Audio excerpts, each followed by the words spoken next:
Canada का एक पुरसुकून मोहल्ला, एक हफ्ते की सुबह और एक भरोसेमंद घरेलू मुलाजमा शिरवानी आल वॉकर।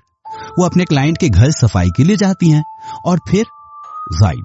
कोई फोन नहीं, कोई मैसेज नहीं, बस मुकम्मल खामोशी। ये कैसे एक आम गुमशुदगी की रिपोर्ट से कुछ बहुत ज्यादा खौफनाक बन गया? जी, ये कहानी वाकई दिल दहला देने वाली है। शिरवानी आल वॉकर एक 28 साल हिंदुस्तानी खातून जो कनाडा आरजी वर्क वीजा पर आई थी। ब्रैम्पटन में घरेलू मुलाजमा का काम करती थी, काबिल एतमाद, वक्त की पाबंद। उनके गायब होने की खबर असल में उनकी एक दूसरी क्लाइंट ने दी, क्लेयर ली मोइन। अच्छा, वो क्यों? क्योंकि शिरवानी पीर को अपने मामूल के काम पर नहीं पहुंची और उनका फोन भी बंद जा रहा था। क्लेयर ने यह भी बताया था कि शिरवानी ने कुछ दिन पहले जिक्र किया था किसी नए क्लाइंट के बारे में, थोड़ी परेशान थी। ओह, तो ये एक इशारा था कि कुछ गड़बड़ है। हो सकता है, नाम तो नहीं लिया था उन्होंने। खैर, पुलिस पहुंची शिरवानी के आखिरी मालूम मकाम पर, प्रियाम डांकर का घर। हफ्ते को वो वहीं सफाई के लिए गई थी। और प्रियाम ने क्या कहा?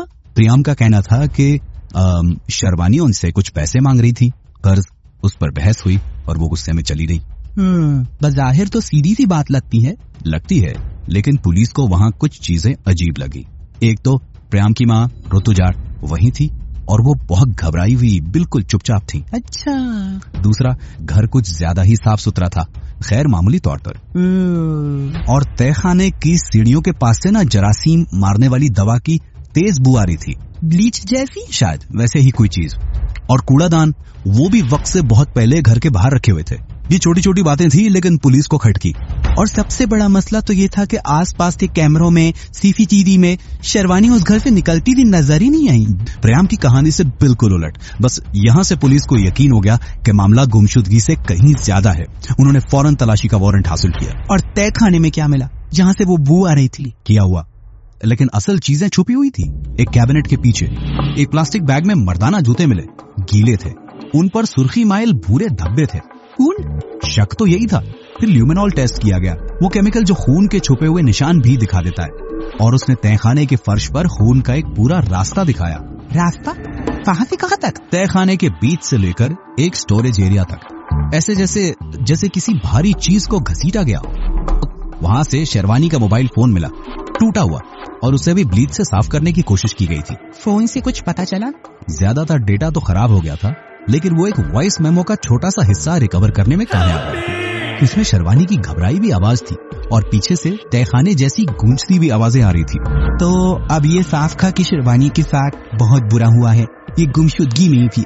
बिल्कुल, ये एक पुरतशद्दद जुर्म की तरफ इशारा था। और फिर कुछ दिन बाद ओंटारियो के एक सुनसान इलाके से लाश मिली।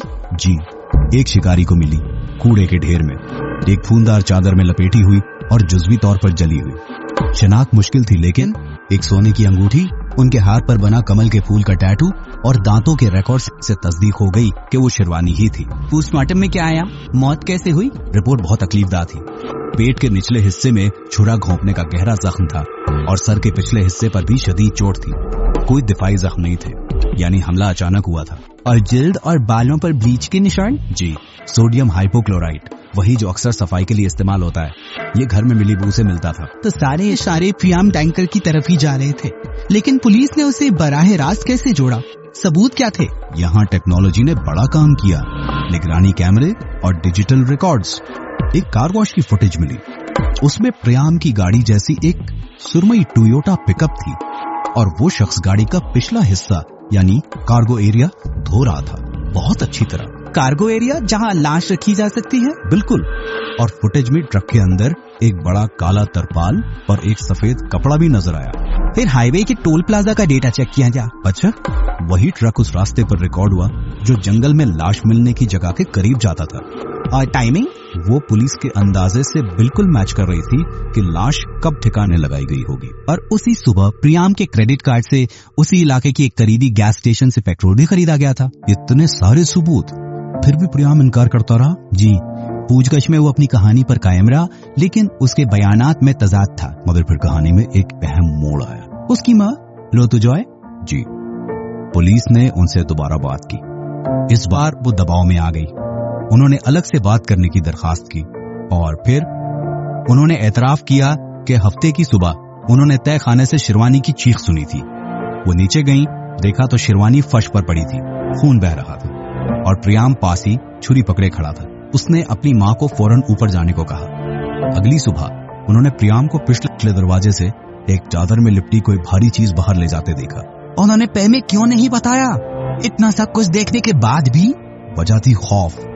उनका अपना इमिग्रेशन स्टेटस प्रियाम पर मुनसिर था और पुलिस को घर के गराज से बिल्कुल वैसी ही फूलदार बेडशीट भी मिल गई जिसमें शिरवानी की लाश लिपटी भी मिली थी। लेकिन मकसद, आखिर प्रियाम ने ऐसा क्यों किया?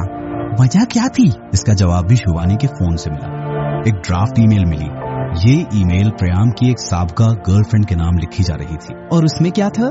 शिरवानी ने उसमें प्रियाम के नामुनासिब रवैये के बारे में लिखा था कि वो उनकी शक्ल सूरत पर अजीब तबसरे करता था, उनका रास्ता रोकता था, कभी बाजू पकड़ लेता था। उन्होंने लिखा कि वो उसकी वजह से बहुत गैर महफूज महसूस कर रही है। तो पुलिस का ख्याल है कि शिरवानी ने शायद उस दिन प्रियाम से इस बारे में बात की, सामना किया उसका। जी, और प्रियाम को शायद लगा कि अगर शिरवानी ने शिकायत कर दी तो उसकी इज्जत या साख्त खराब हो जाएगी, और उसने शायद गुस्से में आकर फौरी इश्तियाल में यह कदम उठा लिया। लेकिन जिस तरह बाद में उसने सबूत मिटाने की कोशिश की, सफाई की, लाश को इतनी दूर ले जाकर ठिकाने लगाया, उससे लगता है कि ये सिर्फ लम्हा थी, गुस्सा नहीं था। बाद में पूरा मंसूबा बनाया गया। और नतीजा क्या निकला? कोर्ट में क्या हुआ?